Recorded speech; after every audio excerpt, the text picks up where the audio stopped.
Fidèles téléspectateurs, bonjour, bienvenue dans votre émission Du désert à l'oasis. Toujours dans la multiplication, nous rappelons que la multiplication ici, c'est la reproduction des valeurs, des qualités, des savoirs que Dieu a mis en nous, en les reproduisant chez d'autres personnes afin que ces personnes-là aient une vie en abondance. Et donc cette reproduction peut se faire de manière dans une dimension spirituelle, aussi dans une dimension physique, éthique, morale, pratique aussi. Alors, la dernière fois, nous avons parlé des communautés des vies abondantes. Nous avons dit que c'est en fait la pensée de Dieu que l'homme puisse être transformé dans sa dimension holistique, mais aussi que tout homme puisse être transformé. Parce que Christ, lorsqu'il donne la vie, c'est pour que les brebis aient la vie et la vie en abondance. C'est pour cela que nous parlons d'une communauté des vies abondantes. Alors, nous avons dit qu'il ne faut pas rechercher un moment approprié pour emmener cette multiplication-là. C'est comme ça que nous avons parlé du contexte. C'est à chaque instant. C'est en fait maintenant. C'est en fait maintenant dans la dimension où le monde a besoin de toi. Dieu a mis en toi des sémences. Dieu a mis en toi des valeurs, des qualités, des savoirs qui apporteront le bien-être à la société. Alors ne nous demandons pas est-ce que c'est le moment d'apporter. C'est vraiment le moment, c'est maintenant. N'hésitons pas parce que le monde a besoin de nous. Et nous avons dit que cette multiplication des communautés des vies abondantes n'est pas seulement sur le plan spirituel dans le sens où nous devenons tous des pasteurs, nous devenons tous des évangélistes. Non, c'est dans tous les domaines de vie, dans tous les domaines dans lesquels Dieu peut t'avoir qualifié, dans tous les domaines dans lesquels Dieu peut nous avoir qualifiés. Aujourd'hui, moi, par exemple, j'essaie de présenter une émission. Dieu m'a qualifié dans ce domaine-là et au travers de ce que Dieu a mis en moi, je peux apporter cette connaissance pour emmener aussi d'autres personnes à développer les potentiels qu'ils ont en eux. Et donc, c'est dans cette dimension que nous parlons de multiplication de vie, de communauté des vies abondantes. Alors, aujourd'hui, nous parlons particulièrement des éléments qui favorisent la multiplication des communautés des vies abondantes. Je suis avec l'évangéliste Léonard Kiswangi, mon partenaire de plusieurs jours. Ça fait vraiment bien d'être là. Et ils sont nombreux qui ne nous ont pas quittés, qui font partie de ces voyages, de ces partenaires. Et avec eux aussi, salut. Salut à vous tous qui nous suivez. Alors, parlons de ces éléments qui favorisent la multiplication des vies en abondance. Je suis très tentée de dire multiplication des vies abondantes. Je ne sais pas pourquoi. Mais c'est toujours normal. Quels sont ces éléments-là à multiplier? Mais Dieu, dans son plan, et c'est pourquoi je voudrais encourager quelqu'un au travers de cette émission, il n'y a personne qui peut se dire « Ah ben vous savez, moi je ne suis qu'une simple secrétaire. Vous savez, moi je ne suis qu'un simple fidèle de cette église-là. Le reste, je suis ni choriste. » Non. Il n'y a personne qui est venu là pour être simple ceci ou simple cela. Exactement. Et aussi, il ne faut pas dire, bon, moi j'attends quand je serai professeur, quand je vais me marier, quand je vais faire ce que Jemima fait aujourd'hui. Non. Tu es là où tu es, comme Yann, là où il est devant la technique, ce qu'il fait, il impacte des communautés de vies abondantes. Exactement. Là où il y a, je t'assure, Vanessa, telle qu'elle est effacée comme elle est effacée, mais d'abondantes vies, elle communique, Dieu a besoin de la transformation de la vie de chacun de nous individuellement. Et l'objectif, que nous puissions impacter toute une autre vie. Je vous ai dit l'autre fois quelqu'un qui est resté crispé toute la vie parce qu'il n'y a personne qui prend garde. Mais il y a un papa qui passe à côté qui dit « Tu es vraiment merveilleux, mon fils ». Et le fils qui entend quelqu'un qui lui dit « Moi aussi, je suis merveilleux », il ressent dans son sein une joie énorme. Et une vie abondante commence au-dedans de lui. Voyez? Et c'est ça qui est la beauté. Chacun de ces techniciens derrière la caméra, souvent personne n'y prend garde. Mais c'est des personnes qui impactent des communautés de vie abondantes. Et donc, les éléments de la leçon d'aujourd'hui, si vous voulez bien, la transformation en un système qu'on appelle écosystème de transformation, ça veut dire Dieu veut que la joie que j'ai, qu'elle impacte une personne, nous sommes deux personnes impactées et que nous puissions impacter d'autres personnes. Si déjà ma famille peut être impactée de la joie, comme la famille, disais-je, d'Elimelech dans l'Ancien Testament, quand je lis les chapitres de Ruth, chapitre 1, il y a Elimelech avec sa famille, et donc c'était une famille heureuse avant qu'elle ne se rende à Moab. Bref, ça c'est une autre paire de manches. Mais au fait, les éléments qui nous permettent de créer l'écosystème de transformation dans les communautés de vie, c'est d'abord les personnes. Les hommes et les femmes que Dieu a mis à côté de toi. Peu importe leur rang social, peu importe ce qu'elles peuvent avoir comme éducation ou pas. Donc des personnes, chaque personne que tu vois là, les huissiers, les balayeurs, la sentinelle qui vous ferme la porte, qui vous ouvre la porte, c'est des personnes ressources. Okay. Et c'est pourquoi Genèse 1, le verset 26 et 28, nous lisons. Puis Dieu dit, faisons l'homme à notre ressemblance.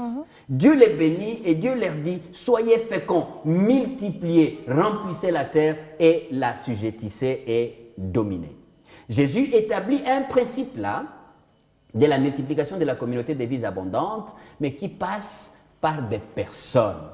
Tu vois, dans Luc 6, 13, il dit, quand les jours parurent, il appela ses disciples et il en choisit 12 auxquels il donna les noms d'apôtres. L'apôtre déjà veut dire l'envoyé. Donc Dieu va se servir des personnes pour les envoyer et apporter les sourires, apporter la vie abondante qui manque dans un corps, dans une âme.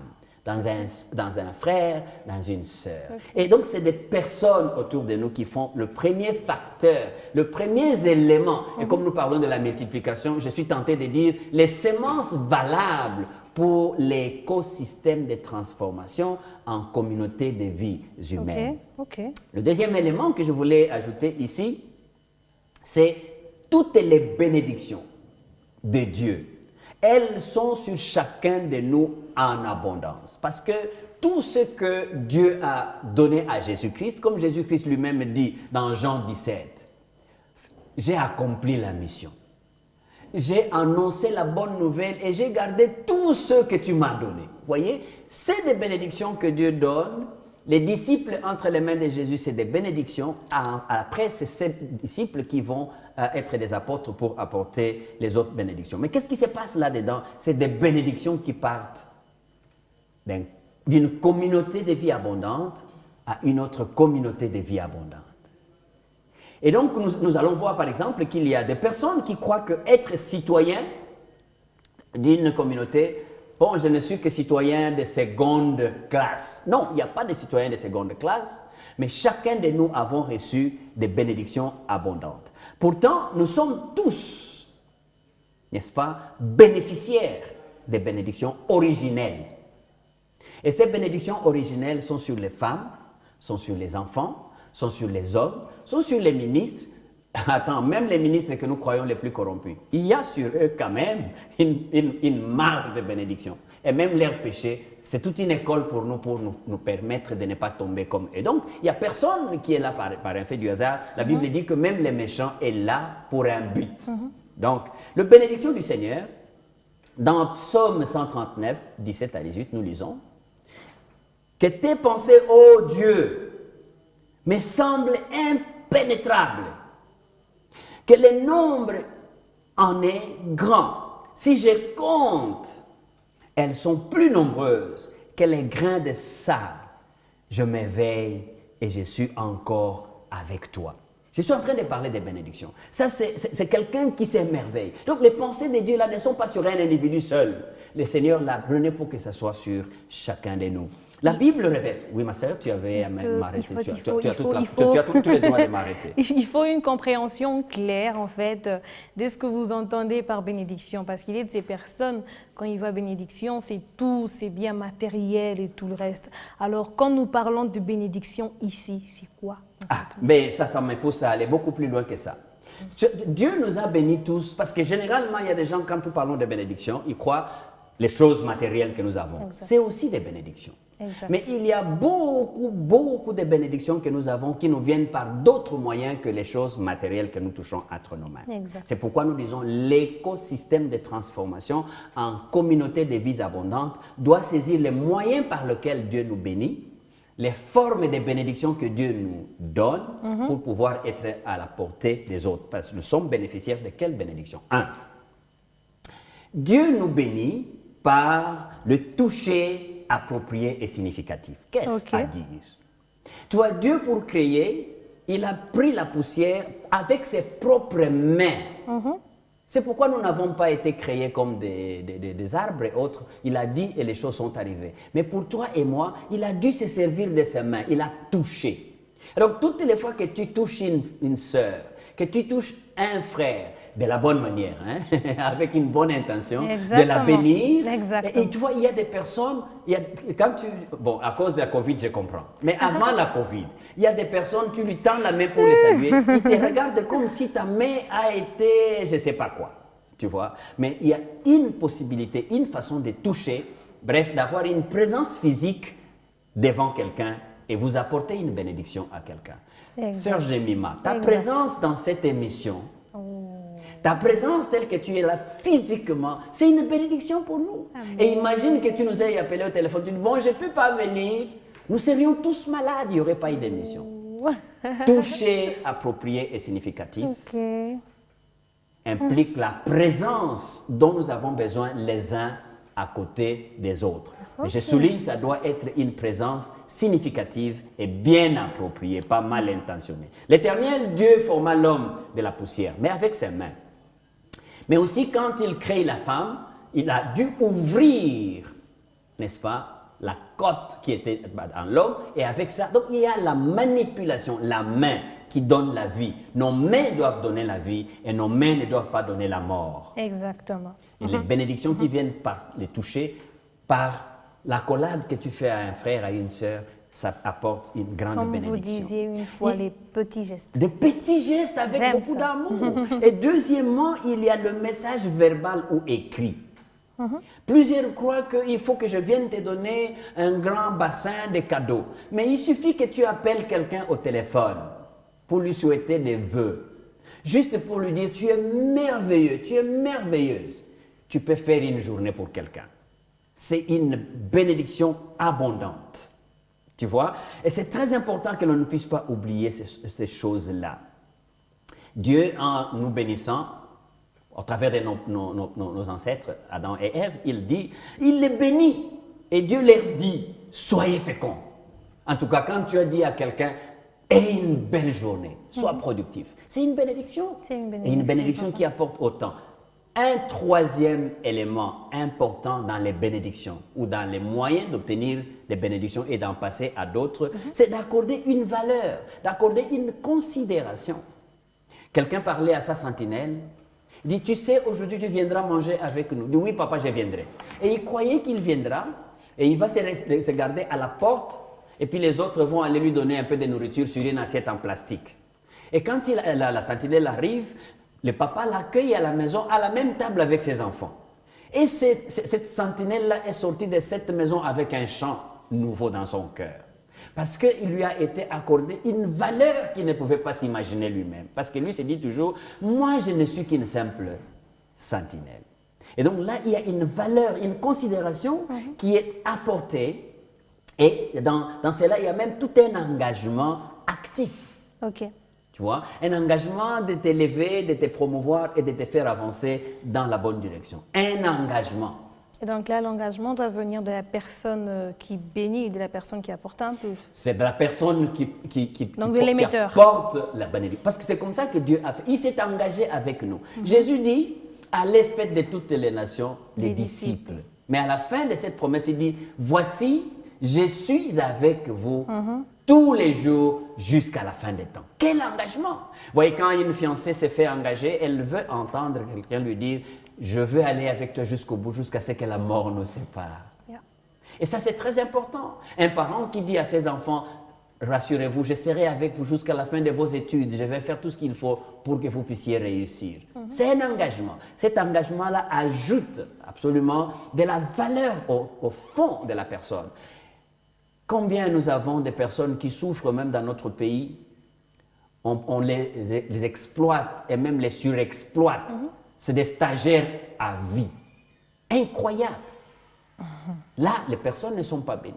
Mais donner un engagement, une promesse et accompagner, ça c'est la chose qui amène la bénédiction dans une communauté de vies abondantes. Enfin, je pouvais ajouter un élément, inspirer l'avenir spécial et durable aux autres. Ça, c'est au fait peindre une vision d'une communauté qui va loin. Et ça, c'est une valeur fondamentale dans la liste qu'il faut donner dans une communauté de vies abondantes pour qu'il y ait l'écosystème de transformation pour que les communautés de vies abondantes soient effectivement multipliées autour de nous. Ok. Et donc, je dois être une personne valeureuse, une personne de qualité pour pouvoir inspirer, de manière spéciale et durable, comme vous le dites. Là encore, tu soulignes un aspect très important. Voilà pourquoi, en filigrane, encore une fois, nous parlons de la transformation. Parce que si tu veux demeurer, laissez-moi dire, voleur, c'est clair qu'il y a des gens qui vont t'imiter, mais pas pour une vie abondante. Exact. Ça va être pour la mort. Parce que les voleurs ne viennent que pour détruire, égorger. Mais si tu te donnes la tâche, la responsabilité, comme ce que je vois Vanessa en train de faire à B1, elle fait tout pour avoir son travail bien fait, les tables arrangées à temps, les plateaux est là à temps. Et quelle inspiration de valeurs incommensurables. Et tous les stagiaires qui passent par ses mains se trouvent être... Moi, je veux être comme Vanessa. Parce qu'elle inspire des valeurs d'une communauté de vie abondante. Vous voyez? Et donc, c'est un peu de ça. Il faut chercher la bonne direction, la bonne valeur. Et ça s'acquiert par la transformation. Ok, merci évangéliste. Alors, pourquoi devons-nous, comme on le voit, insister sur la multiplication des communautés des vies abondantes? Je suis obligé de dire que nous devons insister parce que la Bible nous impose d'insister que la vie en abondance soit l'héritage de tous ceux qui sont dans le Seigneur et qui aspirent à cette vie abondante. Proverbe 29, verset 2 nous dit « Quand les justes se multiplient, le peuple est dans la joie. Et quand les méchants dominent, les peuples gémissent. » Jérémie 29, 6 à 7 nous dit « Prenez des femmes et engendrez des fils et des filles. Prenez des femmes pour vos fils et donnez des maris à vos fils, à vos filles, afin qu'elles enfantent des fils et des filles. Multipliez là où vous êtes et ne diminuez pas. » C'est très important que nous puissions insister sur la multiplication des communautés de vies abondantes pour que la joie, l'harmonie, la convivialité viennent sur la terre. Ainsi, nous pourrions dire que le règne, ton règne vienne ici-bas comme c'est là-haut. Voilà pourquoi nous sommes obligés d'insister sur la multiplication des communautés de vie abondantes. Merci, merci évangéliste. Merci à vous, fidèles téléspectateurs, de nous avoir suivis. Comme vous voyez, il y a des éléments à multiplier pour apporter, bien sûr, transformation et vie abondante dans la vie du prochain, mais pas garder tout ce que l'on a comme valeur, tout ce que l'on a comme qualité pour nous seuls. Et donc, nous vous invitons encore à suivre cette émission sur notre chaîne YouTube African Enterprise RDC. Et si vous avez des questions, n'hésitez pas de les écrire en commentaire ou encore d'envoyer au travers du numéro qui s'affiche sur le bas de l'écran et même d'appeler, ça c'est aussi permis afin que nous puissions échanger avec vous et répondre à certaines questions. Évangéliste, c'était une joie d'avoir été avec vous aujourd'hui. D'ailleurs, nous avons la même couleur de tenue. Et donc, je vais vous demander de prier pour la fin de cette émission, prier aussi pour toutes les personnes que nous sommes, afin que nous continuions à marcher dans cette dynamique de multiplication des communautés de vie abondantes. Merci, nous bénissons le Seigneur et nous vous demandons aussi de vous abonner sur notre chaîne YouTube. Eh oui. Père, nous disons merci. Tu nous as aimés, tu nous as mis ton image en nous, car tu voulais que ta reproduction, ta multiplication en communauté de vies abondantes parte de l'image que nous avons en nous, que nous transmettons aux autres. Donne-nous la capacité de nous multiplier et de créer autour de nous des communautés de vies abondantes. Au nom de Jésus. Amen. Amen, amen. Évangéliste, merci. Merci, fidèles téléspectateurs. D'ici, nous vous disons bonne suite de programmes sur BOAN Télévision et que Dieu vous bénisse abondamment.